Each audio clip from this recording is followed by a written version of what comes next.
Garuda Express, an international courier service. సినీ నటులను ప్రోత్సహిస్తూ ప్రతి సంవత్సరం వివిధ భాషల్లో రాణించిన నటీనటులు సాంకేతిక నిపుణులకు ఐఫా సంస్థ అవార్డులు ఇస్తూ ఎంతగానో ప్రోత్సహిస్తుంది.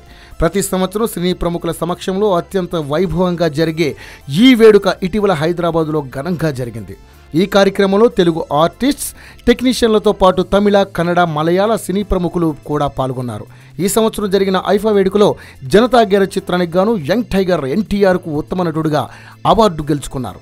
ఈ సందర్భంగా ఐఫా వేడుకలో ఎన్టీఆర్ మాట్లాడుతూ జనతా గ్యారేజ్ చిత్రానికి గాను వచ్చిన ఈ అవార్డు తన ఒక్కడిది మాత్రమే కాదని తెలుగు ఫిల్మ్ ఇండస్ట్రీకి వచ్చిన అవార్డుగా భావిస్తున్నాను అని చెప్పారు. అవార్డ్స్ అనేవి ఎంకరేజ్మెంటే తప్ప ఏ ఒక్కరి స్టామినాని కిందకి చేయడమో లేక పైకి చేయడమో కాదని తన గట్టి నమ్మకం అన్నారు. ఇక జనతా గ్యారేజ్ గురించి చెప్పాలంటే చాలా ఎమోషనల్ ఫిల్మ్. ఘన విజయం అందించిన అభిమాన సోదరులందరికీ థ్యాంక్స్ తెలియజేస్తున్నాను అన్నారు. తన అభిమానులు తలదించుకునేలా చేయనని మాట ఇస్తున్నాను అని, మంచి చిత్రాలకు మంచి ఫలితాన్ని తెలుగు ప్రేక్షకులు ఎప్పుడూ ఇస్తూనే ఉన్నారు.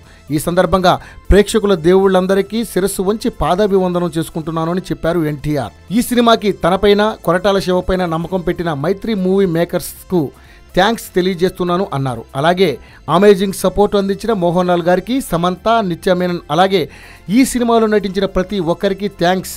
ముఖ్యంగా నేచర్ పట్ల రెస్పెక్ట్ పెంచినందుకు, అలాగే నేచర్ పట్ల తనకు కనువిప్పు కలిగించినందుకు కొరటాల శివకు థ్యాంక్స్ అన్నారు. ప్రతి ఒక్కరూ నేచర్ పట్ల బాధ్యతగా ఉండేలా అద్భుతమైన స్క్రిప్ట్ అందించాడు. అందుకే జనతా గ్యారేజ్ జీవితాంతం గుర్తుండిపోతుంది అన్నారు.